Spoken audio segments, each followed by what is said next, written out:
Salut la famille, je fais cette vidéo pour vous montrer le potentiel de l'élevage des canards. Suivez la vidéo jusqu'à la fin afin de pouvoir comprendre vraiment ce que l'élevage des canards peut vous donner comme potentiel, comme facilité. Et à vous de voir si vous pouvez la faire, si vous pouvez la pratiquer. Cet élevage vraiment c'est un élevage qui me sourit et que je vois vraiment qu'il a un très bon potentiel. C'est pour ça que je vous partage la facilité qu'elle peut vous donner dans cette vidéo. Alors, ensemble, on est plus fort. A tout de suite. Suivons la vidéo jusqu'à la fin pour pouvoir mieux comprendre comment ça se passe. Salut la famille. Je fais cette vidéo pour vous présenter le potentiel que l'élevage de canards peut vraiment apporter. Vous savez, l'élevage des canards, c'est un élevage vraiment qui a un très grand potentiel, qui peut vraiment permettre aux jeunes de s'auto-employer, de pouvoir avoir des revenus réguliers et constants. Beaucoup vont aller faire l'élevage des poulets de chair et se plaignent que le marché est difficile, la livraison n'est pas constante, alors qu'avec l'élevage des canards, ils ont la capacité de pouvoir produire leurs propres poussins, de pouvoir les engraisser eux-mêmes et de pouvoir faire leur vente de manière régulière et d'être constant sur le marché, de ne pas dépendre du marché, disons surtout de la production. Parce que moi, avant, je faisais l'élevage des poulets de chair. Mais je me suis rendu compte qu'il y a tellement de mafia derrière. Donc, ce que j'ai pris comme résolution, c'est dorénavant de faire uniquement des élevages où je contrôle toute la chaîne de production. Que ce soit la reproduction, l'engraissement, la vente, que je sois capable de contrôler toute la reproduction à ma guise. Et l'élevage des canards vraiment vient ici répondre à ce besoin, répondre à ce problème. L'élevage de canards, c'est aussi un élevage qui, on peut dire quoi, que les canards ont une très bonne vitesse de croissance. Les canards ont une très bonne vitesse de croissance. Figurez-vous, les mâles de canards barbarie peuvent atteindre 3 kg en 3 mois, 3 mois et demi, voire 3 mois et demi. 3 kg. Donc, déjà, c'est un élevage qu'on va dire bio. C'est un élevage qu'on va dire bio. Vous pouvez mixer leur provende avec de la verdure et ils vont continuer à grandir. Pour les femelles, ils peuvent atteindre voire 1,5 kg à 2 kg en 3 mois. Mais pour les mâles, ils peuvent atteindre 3 kg en 3 mois, voire 3 mois et demi. Donc c'est pour vous dire que c'est quelque chose aussi qui peut aller très rapidement. Et dans notre contexte africain, l'élevage, disons que les canards, c'est une viande vraiment beaucoup consommée. Bon, pas beaucoup consommée comme les poulets de chair, mais qui a aussi sa place, on va dire comme ça. C'est une viande qui est beaucoup utilisée traditionnellement.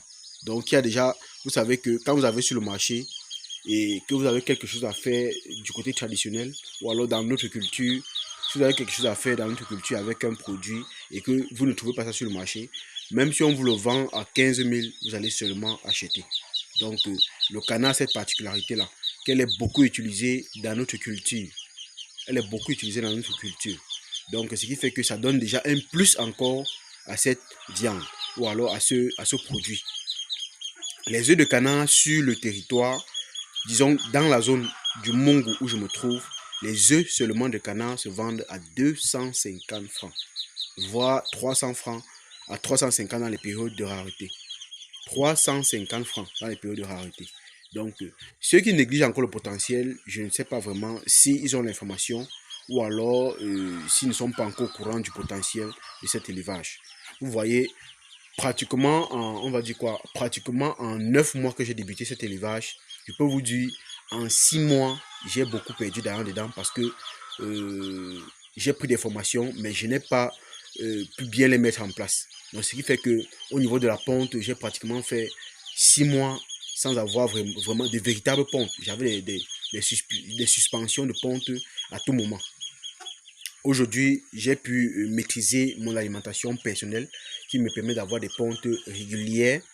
Et aujourd'hui, je peux vous dire que pratiquement, avec mon cheptel, pratiquement tous les semaines, je dis bien, tous les semaines, je ne peux pas manquer 20 à 30 canetons.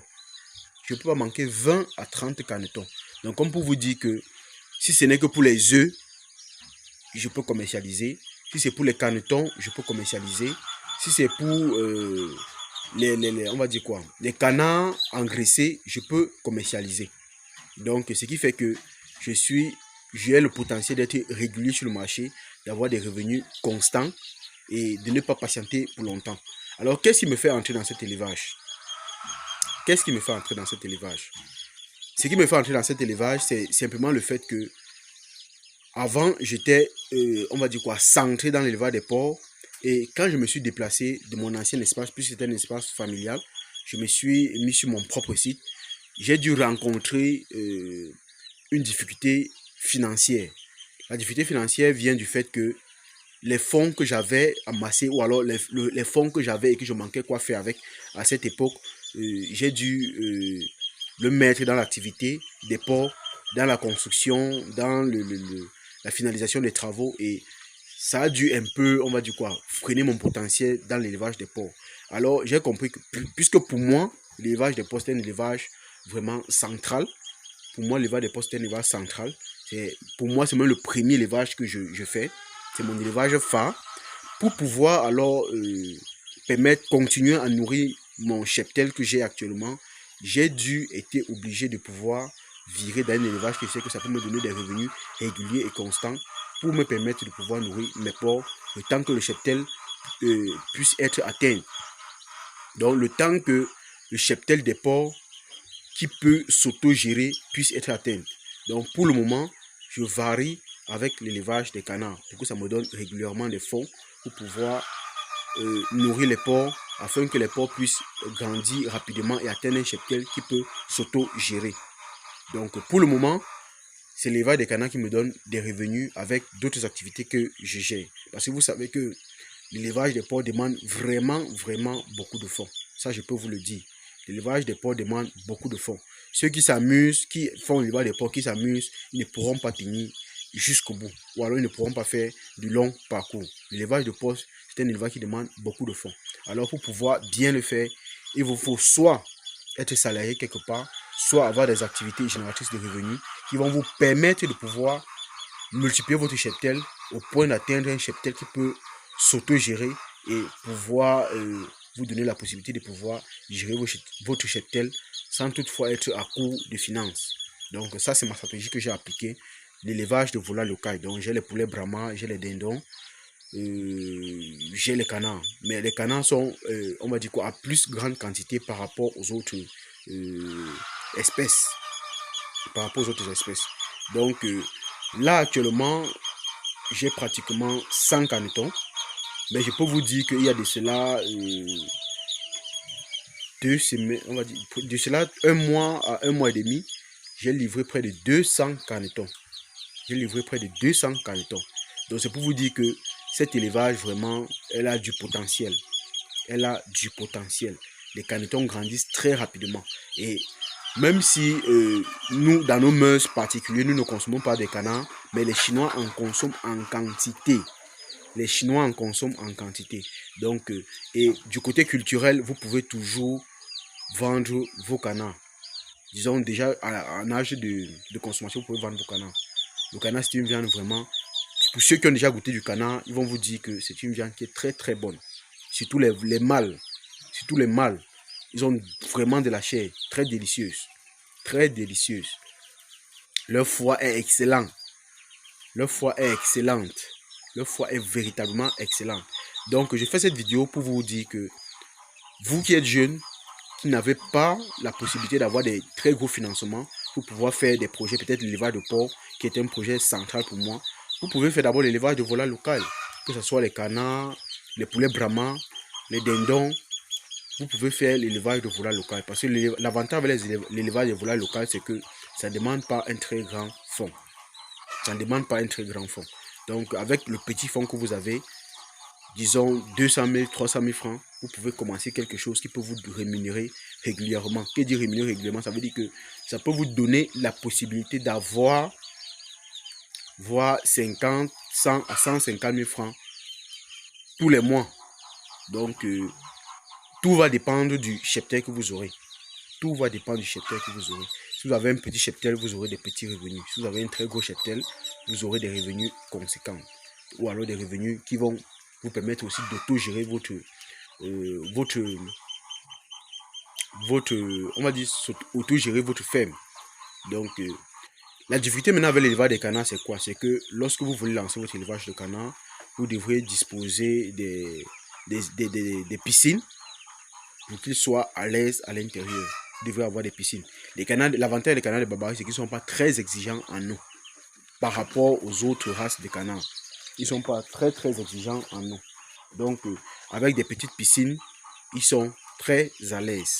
Avec des petites piscines, ils sont très à l'aise. Vous devez aussi, quand ils sont encore petits, les chauffer ou alors les laisser même avec leur mère. Parce que même les mères sont vraiment de très bonnes, ils sont très maternelles. Les cannes sont très maternelles. Ils gardent très bien leurs petits. Vous avez des cannes qui peuvent vous éclore 16. En une seule portée, vous pouvez avoir des cannes qui peuvent vous éclore 16. Donc, vous avez 5 cannes qui éclorent. Vous avez 5 cannes qui éclorent. Elles éclorent pratiquement près de 100 canetons. Juste 5 cannes. Et elles les gardent tous. Parce que les canetons, cet avantage-là de s'adapter facilement au climat. Donc, ils n'ont pas très froid comme les poussins brahma ou les poussins locaux. Comme les poulets locaux. Donc, ils ont l'avantage de s'adapter très facilement au climat. Très facilement. Déjà, à une semaine, ils s'adaptent déjà très facilement. Ils n'ont plus trop froid par rapport aux poussins qu'il faut chauffer pratiquement un mois et demi. Donc, c'est l'avantage des canards. Donc, ils n'ont pas besoin ils n'ont pas un très grand besoin en électricité ou en chauffage. Donc, vous pouvez les mettre dans un endroit bien sec et que vous pouvez bloquer la circulation ou réduire la circulation du vent là-bas. Et les canards vont facilement s'adapter. Avec un léger chauffage, ils vont facilement s'adapter. Donc, cette vidéo, c'est là pour vous attirer l'attention, pour vous permettre de pouvoir comprendre ou alors déceler le potentiel qu'il y a derrière l'élevage des canards. Vous savez, cet élevage, c'est un élevage qui ne demande pas trop. Ça ne demande pas vraiment trop en termes d'investissement. Et vous pouvez avoir un bénéfice derrière qui est relativement de 100% à 150%. Vous pouvez avoir un bénéfice derrière qui est relativement de 100 à 150%. Donc, tout dépend de votre système d'élevage. Chez moi, les parentaux sont en mi-liberté. Donc, je leur donne une nourriture que je sais que, une alimentation que je sais que ça va vraiment les booster à pondre. Et le reste, on va dire quoi, les restes de la complémentarité de l'alimentation se fait dans les ramassages, dans la verdure qu'ils peuvent vous collecter. Donc, si cette vidéo vous a plu, likez, abonnez-vous et partagez massivement. Si vous savez que cette vidéo peut aider quelqu'un, partagez la vidéo à la personne afin qu'elle puisse attirer son attention, qu'elle puisse l'éclairer et qu'elle puisse lui faire comprendre le potentiel de l'élevage des canards. Parce que moi aujourd'hui, j'ai pu comprendre, disons qu'avec du temps, j'ai pu comprendre que c'est quelque chose qui peut vraiment nourrir son homme. C'est quelque chose qui a vraiment du potentiel. Donc, à vous de pouvoir faire bon escient, à vous de pouvoir faire bonne utilisation, bon usage des informations que je partage ici. Moi, c'est Simarès Clovis, jeune entrepreneur agropastoral. Je suis là pour pouvoir vous servir. Ensemble, on est plus fort.